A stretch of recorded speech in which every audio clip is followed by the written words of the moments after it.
Hai sahabat-sahabat channel Sabar Talks. Bayangkan, di pesta pernikahan yang seharusnya penuh bahagia, seorang wanita justru dipermalukan di depan ratusan tamu.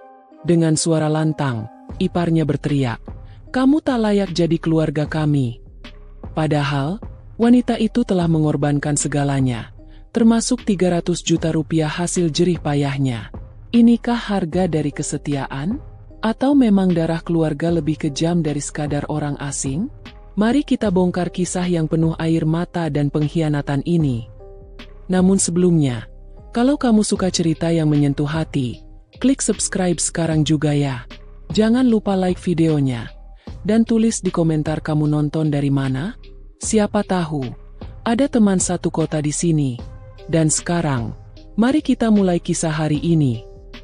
Rina duduk di beranda rumah sederhana mereka sore itu. Angin berhembus pelan, menyingkap sedikit jilbabnya yang sudah agak lusuh karena dipakai seharian. Di tangannya ada secangkir teh hangat, masih berasap, menemaninya menunggu Dava pulang kerja. Hidup mereka tidaklah mewah, tapi cukup. Ada rasa damai setiap kali ia mendengar suara langkah kaki suaminya menyusuri halaman rumah. Sejak menikah dengan Dava 2 tahun lalu, Rina belajar banyak tentang arti kesabaran. Dava adalah pria yang lembut, penuh tanggung jawab, dan selalu berusaha membahagiakannya meski dengan keterbatasan. Namun, ada satu hal yang sejak awal membuat Rina tidak pernah benar-benar bisa bernapas lega, yaitu sikap keluarga besar Dava terhadap dirinya. Keluarga Dava berasal dari kalangan yang cukup berada. Rumah orang tua mereka besar, dengan ruang tamu berlantai marmer yang selalu dipenuhi tamu setiap akhir pekan. Adik iparnya, Maya, adalah tipe wanita yang penuh percaya diri, selalu tampil dengan gaun terbaru, dan kata-katanya seringkali menyakitkan hati. Dari awal pernikahan, Maya tidak pernah menyembunyikan rasa tidak sukanya terhadap Rina. "Mas, kamu yakin sama pilihanmu? Dia cuma lulusan biasa. Keluarganya pun jauh di desa. Apa pantas dia berdampingan dengan kita?" Begitu kata Maya saat acara keluarga beberapa waktu lalu. Ucapan itu masih terngiang di telinga Rina. Meski begitu, Dava tetap teguh. "Aku menikah karena hati, bukan karena harta atau gelar," jawabnya dengan nada mantap. Kata-kata itu selalu menjadi penguat Rina. Namun, rasa sakit yang ditimbulkan dari sikap Maya tak pernah benar-benar hilang. Rina memilih diam, berusaha menghormati keluarga suaminya, berharap seiring waktu hati mereka akan luluh. Ia membantu di dapur setiap kali ada acara keluarga. Ia ikut serta membereskan rumah besar itu ketika ada tamu. Bahkan ia selalu datang dengan senyum ramah meski sering diperlakukan dingin. Di matanya, keluarga suami adalah keluarga sendiri. Ia tidak ingin ada jarak, tidak ingin ada luka. Tetapi, seberapapun keras usahanya, tetap saja ada tembok tak terlihat yang menghalanginya. Suatu siang, saat mereka berdua duduk di ruang tengah rumah mertua, Maya kembali melontarkan kata-kata yang menusuk. "Rina, jangan duduk di sofa itu, ya? Itu untuk tamu. Kamu, duduk saja di kursi sebelah dapur." Ucapannya terdengar tenang, tapi syarat penghinaan. Beberapa kerabat yang hadir menahan senyum, sebagian berpura-pura tidak mendengar. Dava yang mendengar itu hanya bisa menghela napas panjang. Ia tidak ingin menimbulkan keributan di hadapan orang banyak, tetapi dalam hatinya ada bara api yang hampir menyala. Sementara itu, Rina memilih bangkit dengan senyum yang dipaksakan. "Tidak apa-apa, Maya. Aku duduk di sini saja," katanya pelan, sambil menyingkir ke kursi kecil di sudut ruangan. Malam harinya, Rina menahan tangis di kamar. Ia tidak ingin Dava merasa terbebani, tetapi hati seorang wanita mana yang tidak terluka diperlakukan seperti itu? Dava mendekat, mengusap punggung istrinya. "Sabar, Rin. Waktu akan membuktikan siapa yang benar. Aku selalu di pihakmu." Kata-kata itu memberi ketenangan sesaat, tetapi jauh di lubuk hatinya, Rina tahu bahwa badai yang lebih besar mungkin akan datang.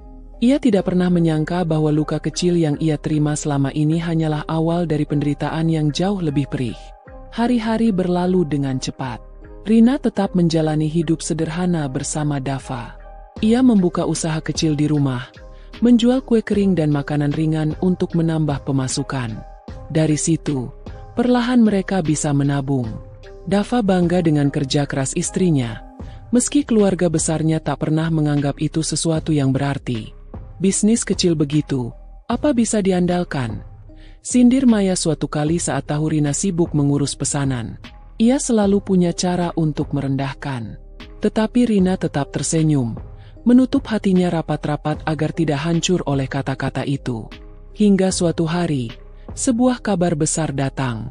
Kabar itu akan menjadi awal dari kisah panjang penuh air mata, pengkhianatan, dan perjuangan.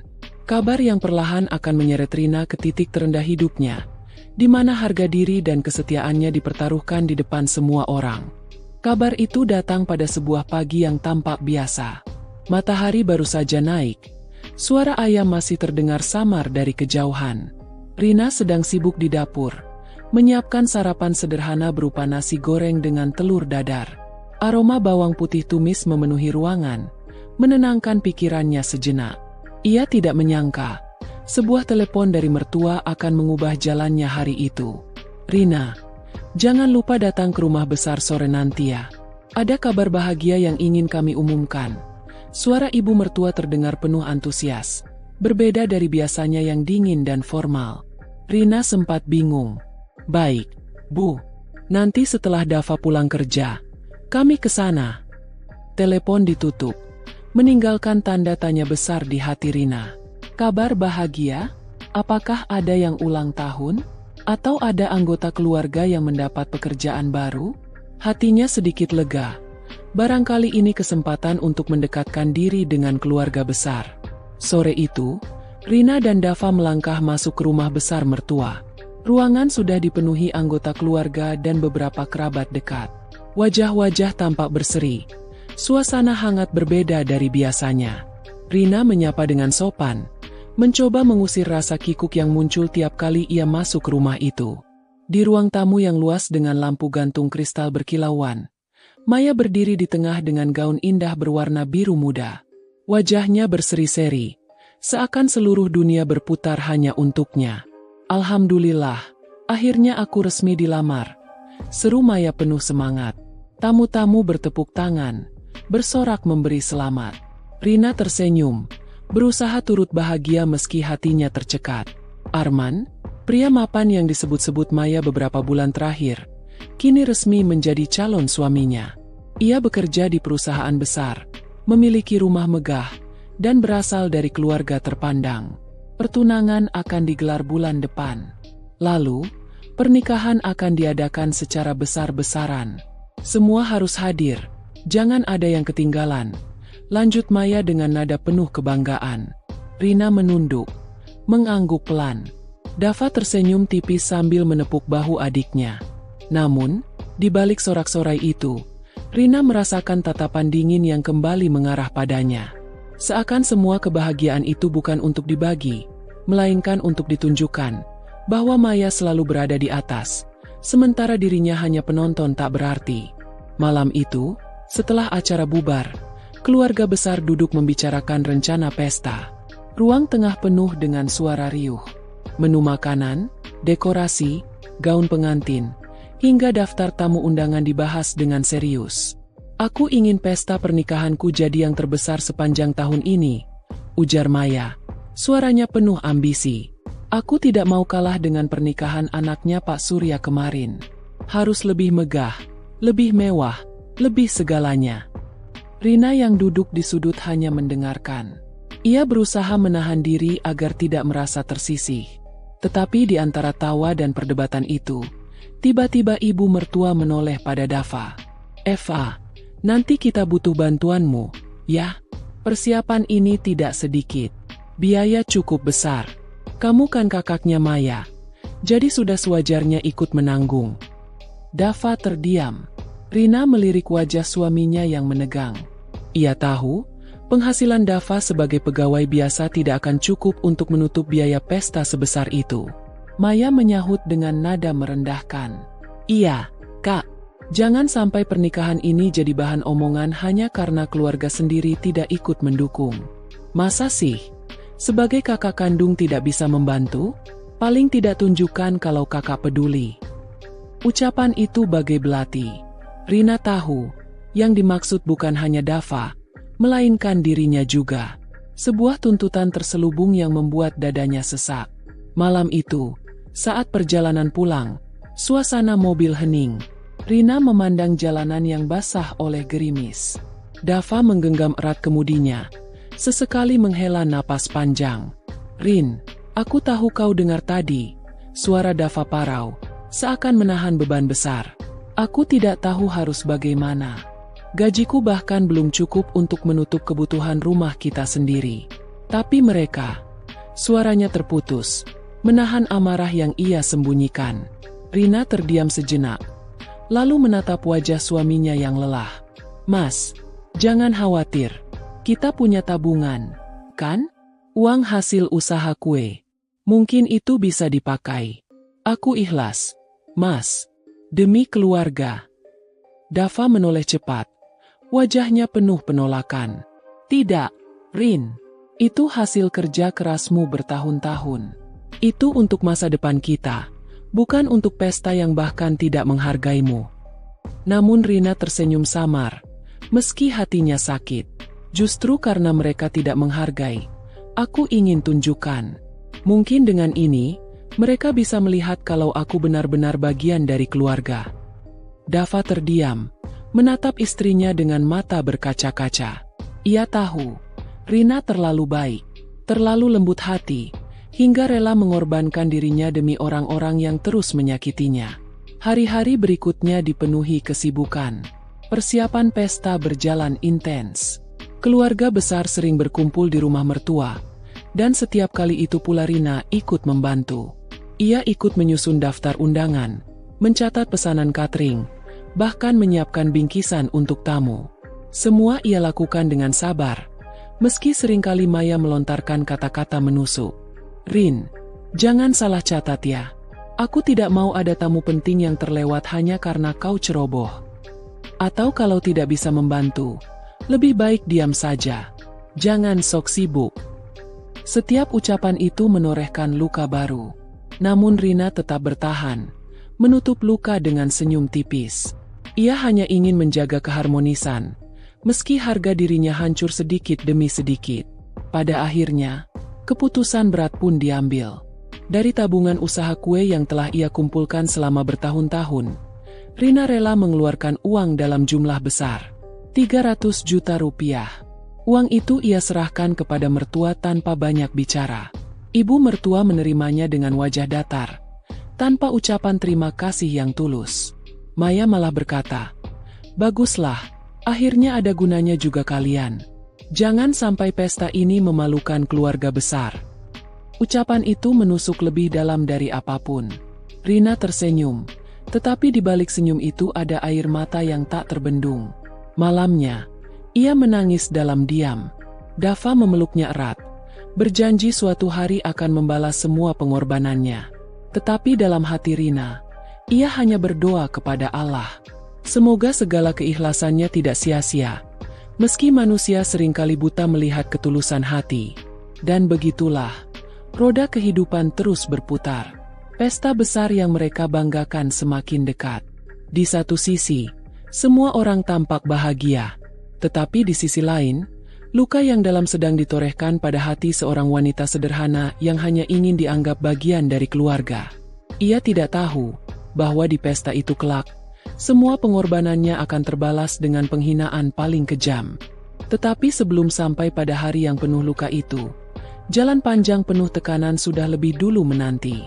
Malam itu, setelah Rina menyerahkan tabungan 300 juta rupiah kepada mertuanya, ia hanya bisa duduk termenung di kamar kecilnya. Dava berdiri di jendela, menatap lampu jalan yang temaram. Wajahnya tegang, rahangnya mengeras, seolah menahan sesuatu yang meledak dalam dadanya. "Rin," suara Dava pelan, nyaris bergetar. "Aku masih tidak terima. Uang sebanyak itu hasil keringatmu. Kenapa mereka seakan-akan menganggapnya kewajiban? Tidak ada ucapan terima kasih. Bahkan sekadar senyum pun tidak ada." Rina menunduk. Air matanya menetes satu persatu, jatuh ke pangkuannya.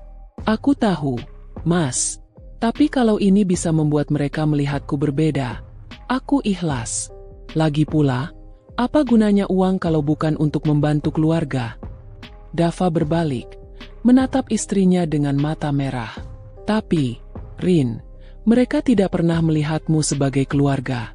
Justru karena itu, aku tidak ingin kau terus mengorbankan dirimu. Namun Rina hanya tersenyum samar, senyum yang lebih mirip luka terbuka. Ia tidak menjawab lagi, karena di hatinya hanya ada doa. Semoga keikhlasannya menjadi jembatan agar suatu hari ia benar-benar diterima. Hari-hari berikutnya berjalan semakin berat. Tekanan demi tekanan datang bertubi-tubi. Bukan hanya uang, tetapi juga tenaga dan waktu. Suatu pagi, saat Rina sedang menyiapkan pesanan kue untuk pelanggan, telepon rumah berdering. Ia buru-buru menghapus tepung di tangannya, mengangkat gagang telepon. Suara yang terdengar di ujung sana membuat dadanya langsung kaku. Rina, ini ibu. Tolong datang ke rumah besar siang nanti. Kita ada rapat keluarga untuk membahas dekorasi. Jangan sampai terlambat. Nada bicara ibu mertua tegas, tanpa basa-basi. Rina sempat melirik adonan kue yang masih belum selesai. Pesanan pelanggan harus diantar sore ini, tetapi ia tidak berani menolak. Dengan cepat ia menjawab, "Baik, Bu, nanti saya datang." Begitulah hampir setiap hari. Rina harus membagi waktunya antara mengurus usaha kecilnya dengan keperluan pesta maya. Ia ikut rapat dekorasi, memilih kain pelaminan, bahkan ikut ke toko perhiasan untuk membandingkan harga mahar. Namun, alih-alih dihargai, keberadaannya selalu dipandang sebelah mata. "Rina, jangan pegang itu, nanti kotor," ucap Maya saat mereka berada di toko perhiasan. "Rina, kalau soal desain, kamu diam saja ya. Ini bukan bidangmu. Kamu tidak paham soal selera kalangan atas," tambahnya dengan nada sinis. Rina hanya menunduk. Ia menahan gejolak dalam dadanya, menelan semua kata pahit yang keluar dari mulut iparnya. Puncak tekanan datang seminggu sebelum pesta pertunangan. Malam itu, keluarga besar berkumpul di ruang tengah rumah mertua. Semua tampak serius membicarakan biaya yang masih kurang. Rina dan Dava duduk di ujung ruangan, berusaha mengecilkan diri di tengah percakapan yang panas. "Dana dekorasi masih kurang 50 juta, kata seorang panitia dari pihak keluarga Arman. Kalau ingin sesuai standar, harus ditambah." Maya langsung menoleh ke arah kakaknya.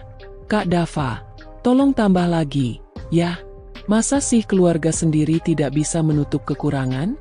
Jangan sampai pesta ini gagal hanya karena uang segitu." Dava terdiam, wajahnya memerah. "Maaf, Maya, aku benar-benar tidak bisa. Semua gajiku sudah habis untuk kebutuhan rumah. Uang 300 juta kemarin pun sudah terlalu besar. Aku tidak tahu lagi harus cari dari mana." Maya mendengus, lalu menatap Rina dengan tatapan menusuk. "Lalu kamu, Rina? Bisnis kecilmu itu kan katanya laris. Tidak bisakah kamu bantu lagi? Jangan hanya duduk manis, tapi tidak berkontribusi." Ruangan mendadak hening. Semua mata tertuju pada Rina. Jantungnya berdegup kencang. Tangannya gemetar di pangkuan. Ia menatap suaminya, berharap ada perlindungan. Tetapi sebelum Dava sempat bicara, ibu mertua sudah menimpali. "Rina, keluarga ini sedang butuh. Kalau kau benar-benar ingin dianggap sebagai bagian keluarga, buktikan.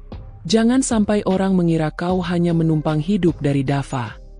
Kata-kata itu menghantam jantung Rina lebih keras dari tamparan. Ia berusaha membuka mulut, tetapi suaranya tercekat. Dalam benaknya terlintas wajah-wajah pelanggan yang sudah percaya pada usahanya, tabungan kecil yang ia sisihkan untuk masa depan, dan semua jerih payahnya yang ia kumpulkan dari nol.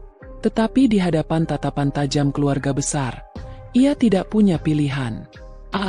Aku akan usahakan, Bu," jawabnya lirih.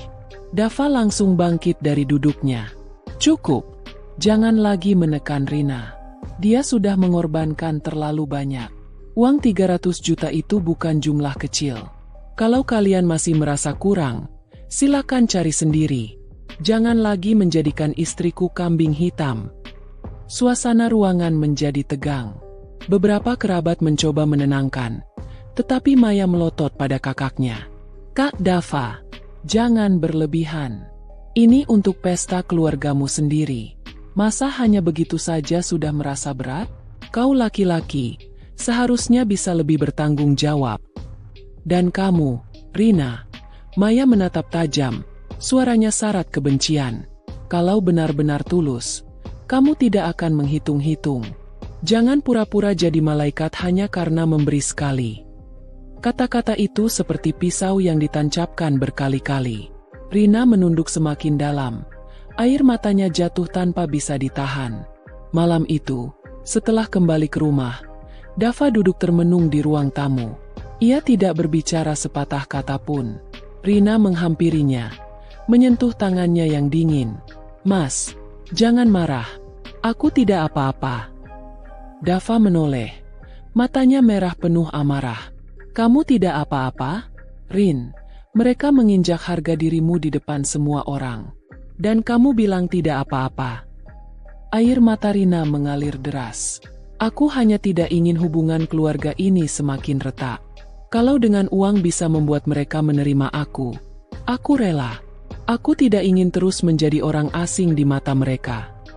Dava memeluk istrinya erat, seolah takut kehilangan.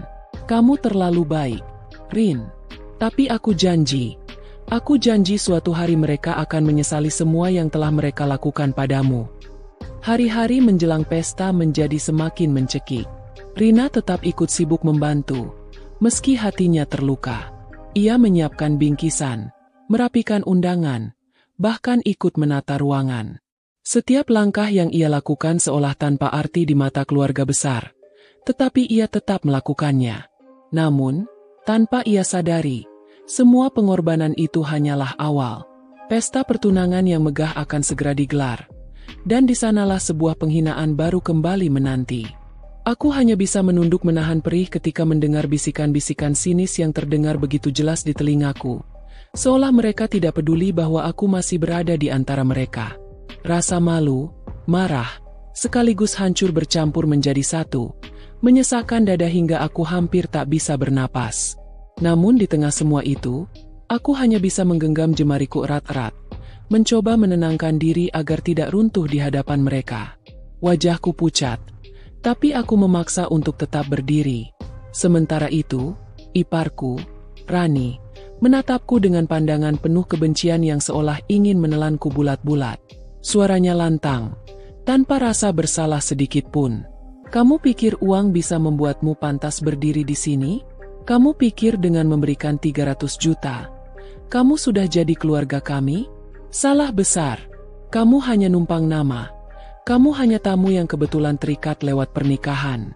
Tapi keluargaku tidak pernah menganggapmu bagian dari kami.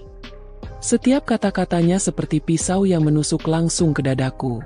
Aku ingin membalas, ingin berteriak, ingin mengatakan bahwa aku sudah berkorban lebih banyak dari yang mereka tahu. Tapi lidahku keluh, tubuhku kaku, dan suaraku hilang entah kemana. Sementara para tamu berbisik-bisik, sebagian menatap iba, sebagian lagi justru tampak puas melihatku dipermalukan. Rasanya aku ingin menghilang saat itu juga, tenggelam dalam bumi, lenyap dari pandangan mereka. Namun tepat saat aku hampir tak kuat lagi menahan diri, suara lain terdengar. Suara yang membuat semua orang menoleh. Rani, cukup. Itu suara suamiku, Ardi. Ia berdiri dengan wajah tegang. Kedua matanya menatap tajam ke arah adiknya. Aku tak tahu harus merasa lega atau semakin hancur, karena meskipun ia membelaku, aku tahu bahwa hatinya selama ini lebih condong ke keluarganya daripada kepadaku. Ardi berjalan mendekat, lalu berdiri di sampingku. Ia menggenggam tanganku, tapi genggaman itu terasa hampa, dingin, seolah hanya formalitas semata. Aku tidak akan membiarkanmu mempermalukan istriku di depan orang banyak. Apapun masalahnya, ini bukan tempatnya. Ujar Ardi dengan suara yang cukup keras untuk didengar semua orang. Namun Rani justru terkekeh sinis. Oh, jadi sekarang kamu membela dia? Luar biasa, Ardi. Lupa. Ya, Siapa yang selalu ada untukmu sejak kecil? Siapa yang selalu mendukungmu sampai bisa berdiri seperti ini? Dan sekarang kamu memilih perempuan yang jelas-jelas hanya memanfaatkanmu. Aku menahan napas. Kata-katanya terasa seperti racun yang menyebar di udara. Para tamu semakin penasaran, menatap kami seolah sedang menonton drama yang sengaja dipertontonkan. Ibuku mertuaku, Bu Ratna, akhirnya ikut angkat bicara. Suaranya tegas, tapi penuh ketidakadilan. Ardi, Rani tidak salah. Kami semua tahu siapa dia. Wanita yang hanya bisa membeli tempatnya di keluarga ini dengan uang. Kamu buta. Nak, kamu tidak lihat. Semua yang dia lakukan bukan karena cinta, tapi karena ingin terlihat berjasa. Kakiku gemetar. Aku ingin berbicara, ingin membela diriku. Tapi aku merasa apapun yang aku katakan tidak akan ada gunanya. Mereka sudah memutuskan siapa aku di mata mereka. Dan kata-kataku hanya akan terdengar seperti alasan kosong. Ardi menoleh kepadaku. Tatapannya singkat. Lalu kembali ke ibunya. Bu, aku yang memilihnya. Aku tahu siapa dia. Jangan pernah bilang istriku tidak pantas. Karena aku sendiri yang sudah menganggapnya bagian dari hidupku. Aku ingin menangis mendengar kalimat itu, tapi sekaligus terluka, karena aku tahu Ardi hanya berbicara untuk menjaga wibawa di depan orang banyak. Di balik kata-katanya, aku merasakan jarak yang semakin melebar di antara kami. Rani mendengus keras, lalu berjalan menjauh sambil mengibas gaunnya dengan angkuh. Para tamu masih berbisik, tapi perlahan suasana kembali ke acara semula. Namun, di dalam diriku, badai itu masih bergemuruh, lebih dahsyat dari sebelumnya. Setelah acara usai, aku berjalan menuju mobil dengan langkah gontai. Di belakangku, aku bisa merasakan tatapan orang-orang yang masih melekat, seolah mereka menilai setiap gerakku. Ardi menyusulku, tapi ia tidak banyak bicara. Kami hanya diam sepanjang perjalanan pulang, dan itu membuat luka di hatiku semakin menganga. Sesampainya di rumah, aku akhirnya tidak bisa menahan tangis. Air mataku jatuh deras, memenuhi ruang tamu yang sunyi. Ardi berdiri di hadapanku, tapi wajahnya datar, seolah ia bingung harus melakukan apa. Kenapa kamu diam saja? Kenapa kamu tidak benar-benar membelaku? Tanyaku dengan suara bergetar, penuh rasa sakit. Ardi menarik napas panjang. Aku sudah membelamu di depan mereka. Apa lagi yang kamu harapkan? Apalagi, Ardi, aku butuh kamu ada untukku, bukan hanya sekadar kata-kata di depan orang. Aku butuh kamu berdiri di sisiku, melawan mereka kalau perlu. Tapi yang aku lihat, kamu hanya diam, kamu hanya takut pada keluargamu. Wajah Ardi memerah, matanya tajam menatapku. Jangan salahkan aku. Kamu tahu betul bagaimana keluargaku. Kamu tahu betul mereka keras kepala. Kalau aku melawan lebih jauh, kamu pikir apa yang akan terjadi? Aku hanya berusaha menjaga semuanya tetap terkendali. Aku terdiam, tapi hatiku berteriak. Menjaga terkendali? Yang ia lakukan hanyalah menjaga dirinya sendiri, menjaga citra keluarganya, sementara aku dibiarkan menjadi korban. Tangisku semakin keras. Ardi, aku sudah memberikan segalanya. Aku memberikan uangku. Aku memberikan waktuku. Aku memberikan hatiku. Tapi kenapa aku selalu dianggap tidak pantas? Kenapa mereka selalu merendahkanku? Ardi menunduk, tidak menjawab. Hening menyelimuti ruangan. Hanya isak tangisku yang terdengar. Malam itu, aku tidur dengan mata bengkak. Ardi tidak banyak bicara. Ia hanya berbaring di sampingku tanpa menyentuhku. Rasanya seperti tidur di samping orang asing. Keesokan harinya, aku bangun lebih awal. Aku menatap wajahku di cermin. Wajah yang pucat, mata yang sembab, bibir yang bergetar. Aku hampir tidak mengenali diriku sendiri. Namun satu hal yang aku tahu, aku tidak bisa terus begini. Aku harus bangkit, meski dengan hati yang hancur. Hari-hari berikutnya berjalan penuh ketegangan. Setiap kali bertemu dengan mertua atau ipar, aku selalu mendapat tatapan sinis, kata-kata pedas yang menusuk. Bahkan di rumah sendiri, aku tidak pernah merasa benar-benar aman. Puncaknya, suatu sore ketika aku sedang menyiapkan makan malam, Rani datang dengan wajah penuh amarah. Tanpa basa-basi, ia melemparkan sebuah map ke atas meja. Ini buktinya. Semua orang harus tahu siapa kamu sebenarnya. Aku terkejut. Dengan tangan gemetar, aku membuka map itu. Di dalamnya ada foto-foto dan dokumen yang entah dari mana ia dapatkan. Semua diatur sedemikian rupa agar terlihat seolah aku memang wanita yang tidak baik. Seolah aku hanya menikah dengan Ardi karena uang. Apa ini, Rani? Dari mana kamu dapat semua ini? Tanyaku dengan suara lemah. Rani menyeringai. Itu bukan urusanmu. Yang jelas, mulai sekarang, jangan pernah coba-coba menganggap dirimu bagian dari keluarga kami. Karena aku akan pastikan semua orang tahu siapa dirimu sebenarnya. Aku merasa duniamu runtuh sekali lagi. Tanganku gemetar, tubuhku lemas. Tapi di dalam hatiku mulai tumbuh api kecil. Api perlawanan. Aku tidak bisa terus menjadi korban. Aku tidak bisa terus dipermalukan. Malam itu, aku duduk sendirian di kamar. Aku memandangi dokumen-dokumen itu dengan tatapan kosong. Lalu aku menggenggamnya erat. Dalam hati aku berjanji, suatu hari nanti, aku akan menunjukkan pada mereka siapa aku sebenarnya. Bahwa aku bukan wanita lemah yang bisa diinjak-injak sesuka hati. Namun untuk saat ini, aku hanya bisa diam, menyimpan luka, menyembunyikan perih, dan menunggu waktu yang tepat untuk bangkit. Dan saat aku menoleh, aku melihat Ardi berdiri di pintu dengan wajah penuh dilema. Ia ingin berbicara, tapi lagi-lagi diam. Diam yang semakin membuatku yakin bahwa aku hanya sendirian dalam pertarungan ini. Aku memalingkan wajah, tak sanggup melihat tatapan kosong itu lagi. Aku merasa Ardi adalah suami hanya di nama, bukan lagi sosok yang bisa aku andalkan untuk menegakkan harga diriku. Aku mendengar langkahnya perlahan menjauh. Pintu kamar kembali tertutup, meninggalkan aku dengan tumpukan dokumen fitnah di pangkuanku dan hati yang semakin koyak. Malam itu aku tidak tidur. Mataku menatap kosong ke arah langit-langit, sementara pikiranku berkecamuk. Bagaimana bisa seorang ipar yang seharusnya menjadi saudara, tega menjatuhkanku dengan cara sehina ini? Bagaimana bisa keluarganya lebih percaya pada kebohongan yang disusun daripada melihat dengan mata kepala sendiri pengorbananku selama ini? Keesokan harinya, aku mulai merasakan sesuatu yang berbeda. Saat aku keluar rumah untuk pergi ke pasar, bisikan-bisikan sinis mulai terdengar. Beberapa ibu-ibu menatapku sambil berbisik, lalu tertawa kecil.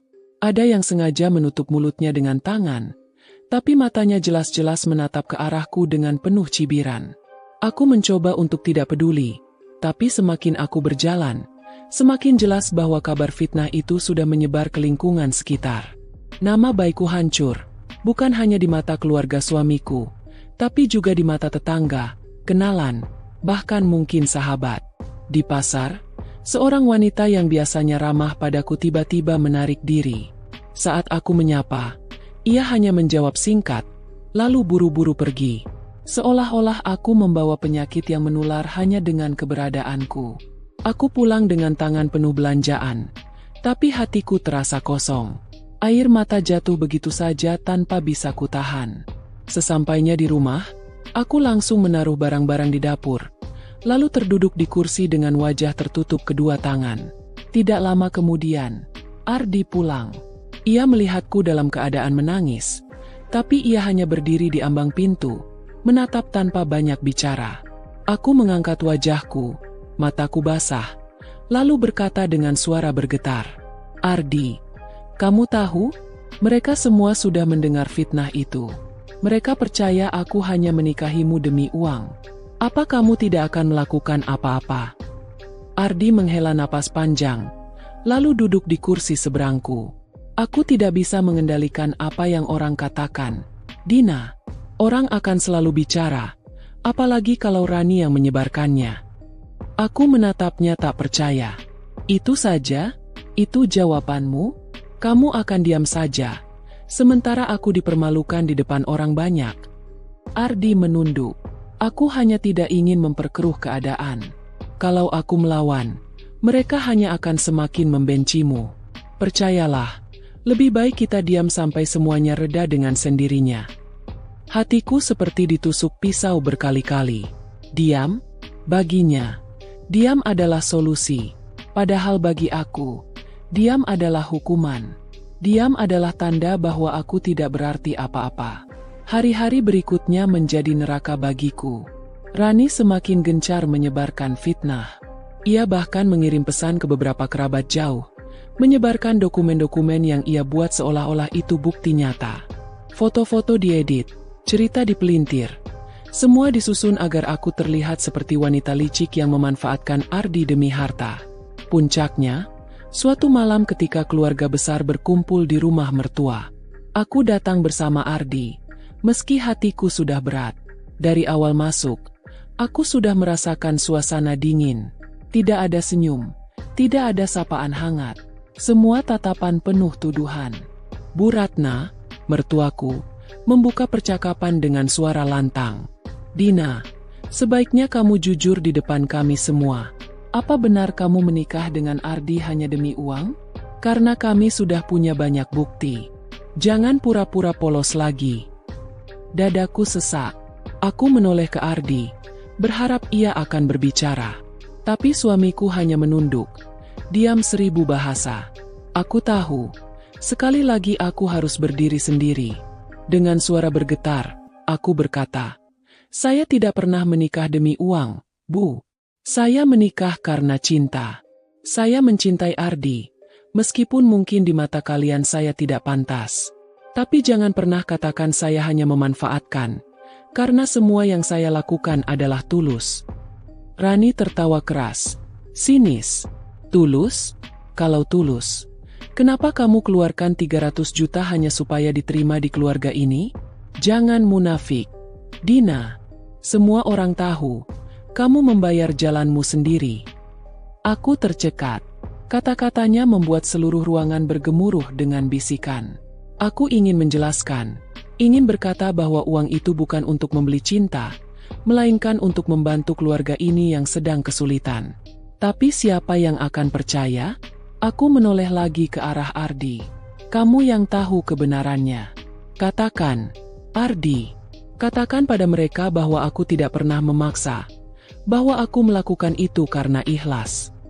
Namun Ardi tetap diam. Matanya menghindar dari tatapanku. Bibirnya terkunci rapat. Hatiku hancur berkeping-keping. Aku merasa sendirian di tengah lautan manusia yang siap menenggelamkanku. Aku berlari keluar ruangan. Air mata membanjiri wajahku. Aku berlari ke halaman belakang, menatap langit malam yang gelap. Tubuhku gemetar. Nafasku tersengal. Untuk pertama kalinya, aku bertanya pada diriku sendiri, apakah aku kuat untuk terus bertahan di tengah keluarga yang membenciku? Langkah-langkah terdengar mendekat. Aku menoleh, dan ternyata itu Rani. Ia berdiri dengan senyum sinis, menatapku dari atas kepala hingga kaki. "Kamu pikir bisa bertahan di sini? Kamu salah besar. Aku akan pastikan kamu pergi dari keluarga ini dengan cara apapun." Dan ketika itu terjadi, tidak ada yang akan peduli, bahkan Ardi sekalipun. Aku menatapnya dengan mata yang penuh air, tapi di dalam hatiku, api itu kembali menyala. Aku mungkin rapuh, aku mungkin disakiti, tapi aku tidak akan selamanya diam. Aku berbalik, meninggalkan Rani di halaman, lalu masuk kembali ke dalam rumah. Meski hatiku masih perih, aku tahu satu hal, aku harus menemukan cara untuk melawan. Malam itu, setelah kembali ke rumah bersama Ardi yang masih saja diam, aku duduk di meja kerja. Aku menatap tumpukan dokumen, lalu membuka laptop. Aku mulai menulis, mulai menyusun bukti-bukti kebaikanku yang selama ini tersembunyi. Semua yang aku lakukan demi keluarga ini, semua pengorbanan yang tidak pernah mereka lihat. Aku sadar, melawan fitnah tidak bisa hanya dengan kata-kata. Aku harus melawan dengan bukti nyata. Sambil menatap layar laptop, aku berbisik pada diriku sendiri. Aku tidak akan kalah. Aku akan buktikan siapa diriku sebenarnya. Dan ketika saat itu tiba, mereka semua akan menunduk. Namun, aku tahu perjuangan ini tidak akan mudah. Karena musuhku bukan hanya Rani, Tapi juga diamnya Ardi, dinginnya mertua, dan tajamnya mata masyarakat yang sudah terlanjur percaya pada kebohongan. Dan di saat itulah, aku menyadari bahwa badai sebenarnya baru saja dimulai. Kata-kata itu terus terngiang di telingaku saat aku menatap layar laptop di depan mata. Jemariku bergerak ragu, menyusun kalimat demi kalimat, mencoba menuliskan semua yang pernah kulakukan. Setiap bukti, setiap pengorbanan, setiap rupiah yang kuserahkan dengan ikhlas. Aku berharap, suatu hari catatan ini bisa menjadi tameng untuk melindungi diriku dari fitnah yang semakin membabi buta. Namun malam semakin larut, dan aku tahu, secanggih apapun bukti yang kubuat, akan sulit mematahkan keyakinan orang-orang yang sudah terlanjur percaya pada kebohongan. Apalagi, kebohongan itu datang dari darah daging Ardi sendiri. Keesokan paginya, aku berusaha mengalihkan pikiran dengan kembali ke rutinitas. Aku menyiapkan sarapan, mencoba tersenyum meski wajahku pucat. Ardi duduk di meja makan, tapi suasana begitu dingin. Suara sendok dan piring lebih terdengar dibandingkan percakapan kami. Aku memberanikan diri membuka mulut. Ardi, kita tidak bisa terus begini. Nama baikku hancur. Orang-orang sudah menilai aku dengan buruk. Aku butuh kamu. Aku butuh kita bersama-sama melawan semua ini. Ardi berhenti mengunyah. Ia menatapku dengan mata lelah. Dina, aku mengerti. Tapi aku juga terjebak. Kalau aku melawan keluargaku terlalu keras, aku bisa kehilangan mereka. Dan kamu tahu aku tidak siap untuk itu. Dadaku sesak. Jadi, aku yang harus terus menjadi korban? Aku yang harus menanggung semua hinaan, hanya supaya kamu tetap diterima keluargamu. Ardi terdiam. Wajahnya menegang, seolah kata-kataku menusuk dalam. Tapi ia tidak menjawab, hanya menunduk. Lalu melanjutkan makan seakan tidak ada apa-apa. Aku menelan ludah. Aku tahu, mulai saat ini, aku benar-benar harus mengandalkan diriku sendiri. Hari-hari berikutnya semakin berat. Fitnah itu menyebar lebih jauh. Tidak hanya di lingkungan rumah, tapi juga sampai ke tempat kerjaku. Suatu siang, saat aku sedang memeriksa laporan di kantor, seorang rekan menghampiriku dengan raut wajah penuh kasihan. Dina, aku tidak tahu harus bilang apa, tapi aku dengar gosip yang beredar. Katanya kamu menikah sama Ardi cuma buat uang. Benarkah itu? Jantungku berdegup kencang. Aku menatap rekan kerjaku dengan mata berair, lalu menggeleng pelan. Itu tidak benar. Itu hanya fitnah dari iparku. Tapi aku tahu, bantahanku tidak cukup. Karena tak lama kemudian, atasanku memanggilku ke ruangannya. Suaranya tenang, tapi aku bisa merasakan ada jarak yang tiba-tiba muncul.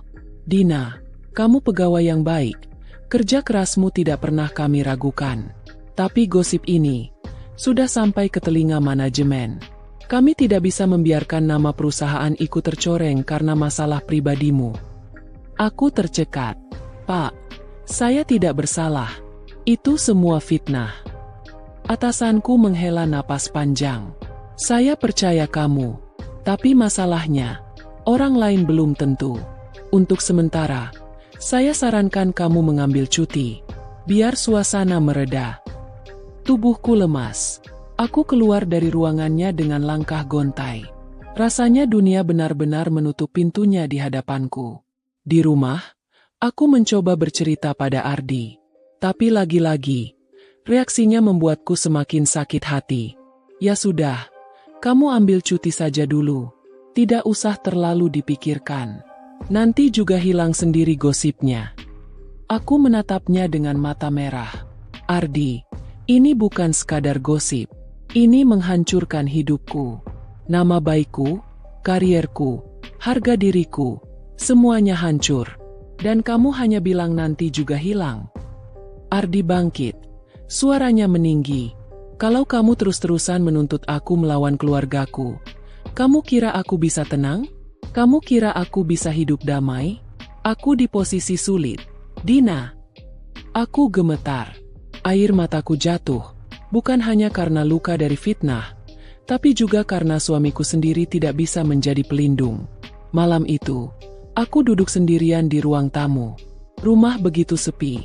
Hanya suara jam dinding yang terdengar.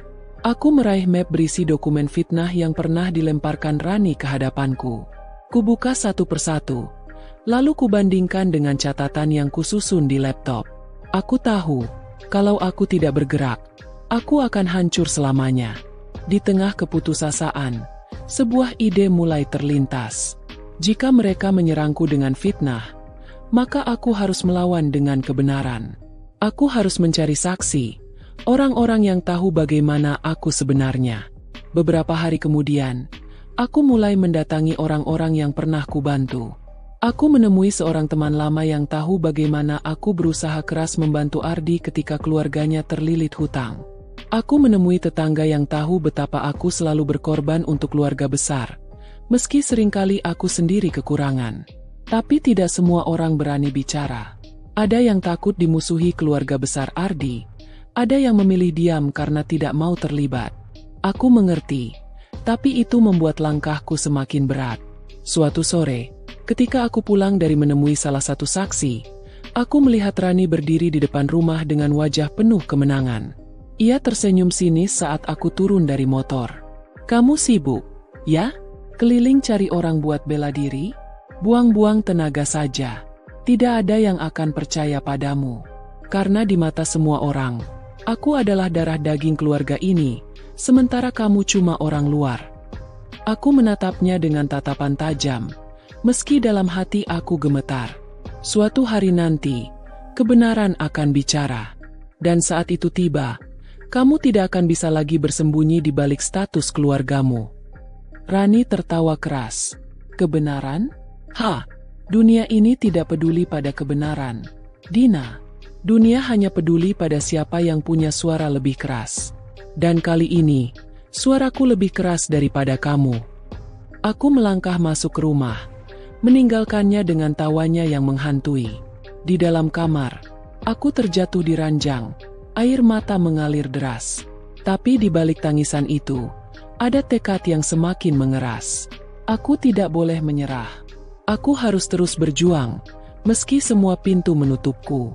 Hari-hari berikutnya aku sibuk mengumpulkan bukti. Aku menulis, merekam, menyimpan semua yang bisa menjadi senjataku kelak. Aku tahu waktuku akan tiba. Tapi semakin aku berusaha bangkit, semakin keras pula serangan yang datang. Suatu pagi, aku menerima pesan anonim di ponselku. Isinya adalah rekaman suara yang dipelintir. Seolah aku sendiri mengaku menikah demi uang. Tanganku gemetar saat mendengarnya. Aku tahu ini ulah Rani. Dan kali ini, ia sudah melangkah terlalu jauh. Aku menatap ponsel dengan mata berkaca-kaca, lalu berbisik lirih. Kalau ini perang, aku akan melawannya sampai akhir. Aku tidak tahu bagaimana caranya, tapi satu hal pasti, aku tidak akan membiarkan mereka menginjakku lagi. Dan di dalam hatiku, aku berjanji, badai ini tidak akan menenggelamkanku. Badai ini justru akan menjadi jalan untuk menunjukkan siapa sebenarnya aku. Ruang tamu itu masih menyisakan hawa dingin yang menusuk hati, meski semua orang sudah pergi meninggalkan rumah. Aku duduk di lantai dengan wajah pucat. Tubuhku gemetar seperti baru saja diseret ke dalam jurang gelap yang tak berujung. Kata-kata kasar iparku di pesta pernikahan tadi siang terus terngiang di kepalaku. Seperti palu yang menghantam berkali-kali tanpa ampun. "Kamu tak layak jadi keluarga kami." Kalimat itu bagaikan belati yang menancap, membuat dadaku sesak. Arman berdiri beberapa meter dariku. Wajahnya muram, namun bukan karena marah pada iparnya, melainkan karena tak tahu harus berbuat apa.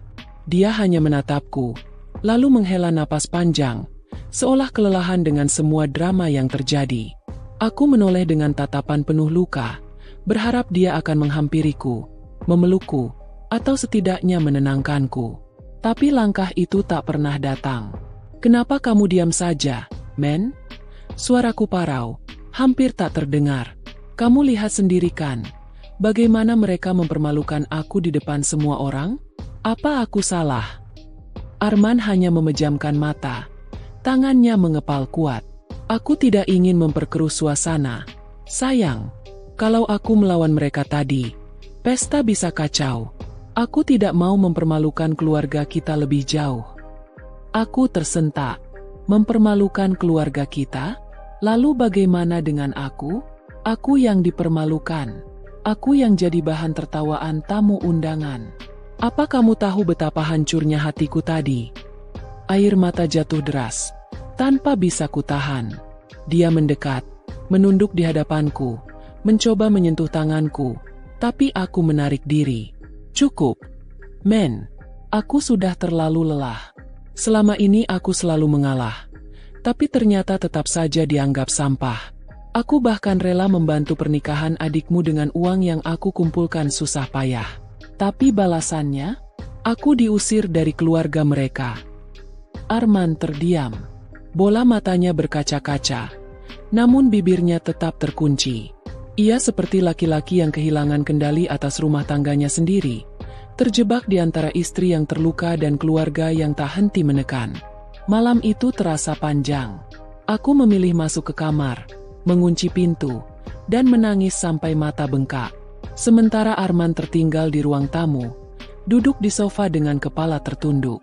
Aku tahu dia pun tertekan, tapi sikap diamnya justru semakin membuatku merasa sendirian. Keesokan paginya, suasana tak berubah banyak. Aku bangun dengan kepala berat, namun berusaha tetap menjalani rutinitas. Kupaksa diriku menyiapkan sarapan meski hatiku porak-poranda. Saat aku sibuk di dapur, terdengar suara ketukan pintu. Aku sempat berpikir itu tamu biasa. Namun ketika pintu terbuka, wajah yang muncul membuat dadaku bergemuruh. Itu adalah Rani, adik iparku yang baru menikah. Dengan gaun santai dan wajah yang masih menyisakan riasan tipis dari pesta kemarin, dia berdiri dengan senyum mengejek. Aku datang untuk mengembalikan sesuatu, katanya sambil menaruh sebuah amplop di atas meja. Uang yang kamu kasih untuk pesta pernikahan kemarin, kami tidak butuh. Simpan saja. Kami bukan orang miskin yang harus menerima belas kasihanmu. Tanganku gemetar ketika membuka amplop itu. Di dalamnya ada segepok uang. 300 juta rupiah yang dulu aku serahkan dengan hati ikhlas. Namun kini uang itu kembali seperti barang hina. Air mataku jatuh, bukan karena kehilangan uang, melainkan karena dihina begitu dalam. Kamu pikir aku membantu kalian karena merasa lebih kaya? Tidak, Rani. Aku lakukan itu karena aku sayang keluarga ini. Karena aku ingin semua bahagia. Suaraku bergetar. Rani tertawa sinis. Kamu terlalu naif. Uang bisa kamu pakai untuk membeli banyak hal, tapi tidak bisa membeli kehormatan. Dan kamu, Mbak, sejak awal memang tidak pantas ada di keluarga kami. Terimalah kenyataan itu. Seketika tubuhku lemas. Rasanya lantai tempatku berdiri berguncang hebat. Aku ingin melawan, ingin berteriak, tapi suaraku tercekat di tenggorokan. Arman yang baru keluar dari kamar langsung terkejut melihat kami. Dia melangkah cepat, merebut amplop dari meja. Cukup, Ran. Jangan bawa masalah ini ke rumahku lagi. Suaranya keras, namun getarannya terdengar jelas. Rani tersenyum miring. Aku hanya menyampaikan apa yang seharusnya kalian sadari sejak lama. Kalau abang masih memilih bertahan dengan dia, maka jangan harap keluarga kita akan menganggapmu bagian dari mereka.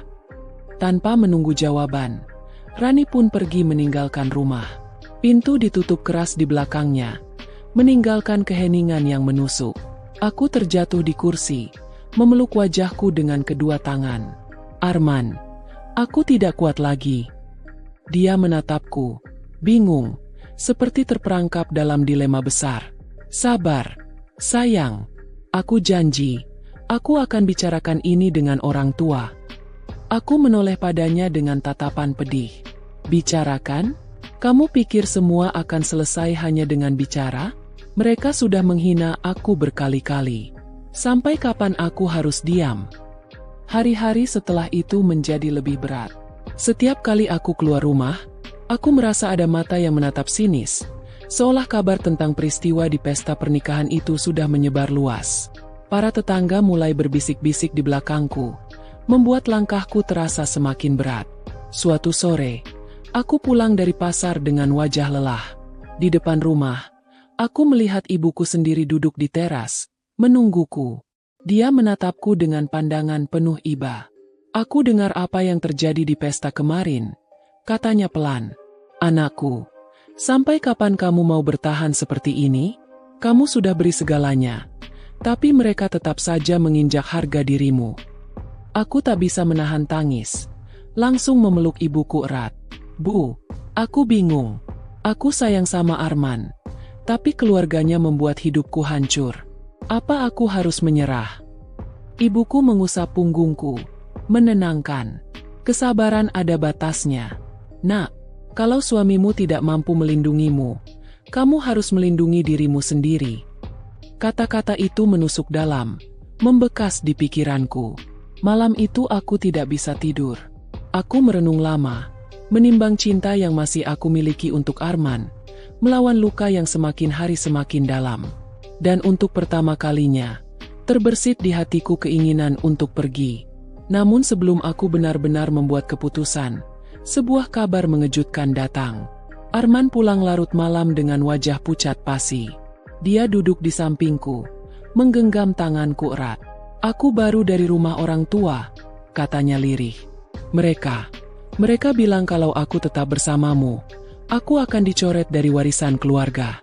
Semua usaha, semua tanah, semua harta, tidak akan jadi milikku lagi. Aku tercekat. Jadi ini tentang harta, men? Tentang warisan. Arman menatapku dengan mata berkaca-kaca. Aku terjebak. Sayang, aku tidak tahu harus bagaimana. Hatiku hancur berkeping-keping. Aku sadar, bukan hanya aku yang dihadapkan pada pilihan sulit, tapi juga dia.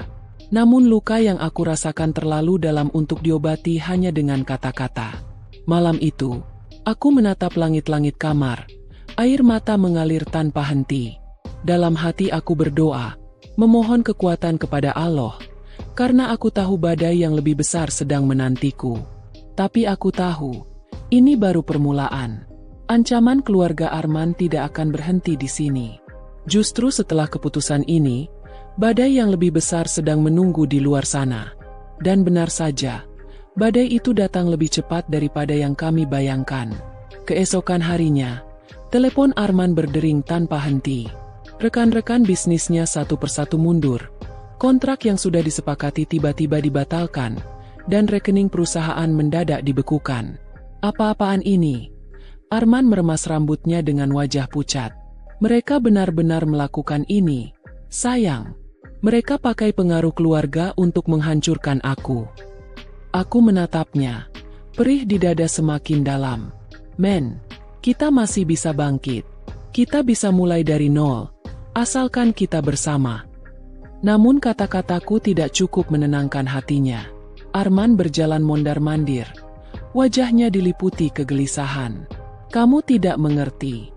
Semua yang aku bangun, semua kerja keras aku selama ini, hilang dalam semalam. Aku menggenggam tangannya erat. Aku mengerti, men. Tapi jangan biarkan mereka menang. Jangan biarkan mereka melihat kita hancur. Belum sempat Arman menjawab, pintu rumah diketuk keras. Suara keras itu membuatku tersentak. Ketika ku buka, seorang petugas bank berdiri dengan map di tangan. Maaf, Pak Arman, katanya tegas. Kami datang untuk menyampaikan surat peringatan. Rumah ini sudah dijaminkan atas nama perusahaan. Karena rekening perusahaan dibekukan, maka rumah ini terancam disita. Dunia seakan runtuh di hadapanku. Aku hampir terjatuh. Sementara Arman hanya bisa menatap surat itu dengan mata kosong. Tidak, ini tidak mungkin, bisiknya lirih. Aku memeluknya erat. Meski tubuhku sendiri gemetar. Kita akan cari jalan keluar. Men, jangan menyerah. Namun dalam pelukan itu, aku merasakan sesuatu yang berbeda. Tubuh Arman kaku, dingin, seolah seluruh semangat hidupnya dicabut dalam sekejap. Dan di sudut hatiku, aku tahu, inilah harga dari sebuah keputusan. Bukan hanya harta yang dipertaruhkan, tapi juga masa depan, kebahagiaan, bahkan cinta kami sendiri. Malam itu, saat rumah terasa semakin dingin dan sunyi, Arman duduk di ruang tamu dengan wajah kusut. Tiba-tiba, pintu diketuk pelan. Aku ragu untuk membuka. Namun suara seorang pria tua membuatku tersentak. Arman, ini Paman Haris. Boleh aku masuk sebentar? Paman Haris, saudara jauh ayah Arman yang jarang sekali terlibat urusan keluarga. Aku dan Arman saling pandang. Lalu Arman membuka pintu. Wajah Paman Haris tampak serius. Sorot matanya penuh beban. Aku datang bukan untuk ikut menyudutkan kalian, ucapnya lirih sambil duduk. Tapi ada sesuatu yang harus kalian tahu. Sesuatu yang disembunyikan keluarga sejak lama. Aku merasakan jantungku berdegup kencang. Arman menatap pamannya penuh tanda tanya. Apa maksud paman? Paman Haris menghela napas berat. Kebencian keluargamu pada istrimu bukan sekadar karena status atau uang. Ada masa lalu kelam yang mereka takutkan terbongkar. Istrimu, ternyata masih ada kaitannya dengan keluarga kita. Darahku seperti berhenti mengalir. Maksud paman, apa? Suaraku bergetar. Tatapan Paman Haris menembus hatiku. Ayahmu dulu pernah berselisih besar dengan ayah Arman dalam bisnis. Ada tuduhan pengkhianatan, ada harta yang raib, dan sejak saat itu keluarganya menyimpan dendam. Mereka melihatmu sebagai bayangan masa lalu yang mereka benci, meski sebenarnya kamu tidak tahu apa-apa. Aku menutup mulut. Tubuhku gemetar. Semua potongan puzzle itu tiba-tiba menyatu. Bisikan-bisikan, hinaan, kebencian yang tak masuk akal. Ternyata semuanya berakar pada sejarah yang tak pernah aku pilih. Arman terdiam. Wajahnya pucat. Jadi semua ini hanya karena dosa masa lalu orang tua. Paman Haris mengangguk pelan. Ya, dan selama kalian tetap bersama, mereka akan terus menganggapmu ancaman. Itulah sebabnya mereka ingin memisahkan kalian dengan cara apapun. Air mataku jatuh deras. Aku memandang Arman dengan hati hancur. Men, kalau semua ini benar, berarti aku memang tidak akan pernah bisa diterima. Arman meraih tanganku dengan kuat. Matanya berkaca-kaca. Tidak, sayang. Aku tidak peduli dengan masa lalu. Aku hanya peduli denganmu. Namun jauh di dalam hatiku, aku tahu, rahasia ini bukan hanya luka. Ini adalah bom waktu yang bisa menghancurkan segalanya kapan saja. Dan benar saja, bom itu meledak lebih cepat dari yang kuduga. 2 hari setelah pertemuan dengan Paman Haris, koran lokal tiba-tiba memuat artikel besar di halaman depan. Judulnya mencolok, skandal lama terungkap, keluarga terbelah karena pernikahan. Foto aku dan Arman terpampang jelas di sana. Artikel itu menuliskan ulang perseteruan lama antara ayahku dan ayah Arman, lengkap dengan tuduhan kotor yang dibuat seolah-olah aku adalah pewaris dosa, pengkhianat yang menyusup ke keluarga terhormat. Tanganku gemetar saat membaca. Allah, siapa yang tega melakukan ini? Arman meraih koran itu. Matanya merah penuh amarah. Ini jelas kerjaan keluarga sendiri. Mereka benar-benar ingin menghancurkanmu. Belum sempat aku menenangkan diri, telepon Arman berdering. Dari seberang, suara ayahnya terdengar dingin, menusuk hati. Kamu sudah baca berita pagi ini, kan? Itu baru permulaan. Arman, kalau kamu masih keras kepala mempertahankan perempuan itu, kami akan pastikan kalian berdua tidak akan punya tempat di kota ini. Kamu akan kehilangan pekerjaan, rumah, bahkan nama baikmu. Pilihannya hanya 2, keluarga atau dia. Telepon terputus, meninggalkan keheningan yang membuat dadaku sesak. Aku menatap Arman, air mata mengalir tanpa bisa kutahan. Men, mungkin aku harus pergi. Aku tidak mau kamu hancur karena aku. Namun Arman menggenggam wajahku. Suaranya bergetar namun tegas. Jangan pernah bilang begitu lagi. Aku sudah memilihmu. Dan aku tidak akan menyerah hanya karena ancaman mereka. Jika harus kehilangan segalanya, biarlah, asal aku tidak kehilanganmu. Kata-kata itu menusuk hatiku, membuat tangisku pecah di pelukannya. Tapi di balik pelukan hangat itu, aku tahu inilah pertaruhan terakhir. Tidak ada jalan mundur lagi. Kami hanya punya 2 kemungkinan, bertahan melawan badai, atau tenggelam bersamanya.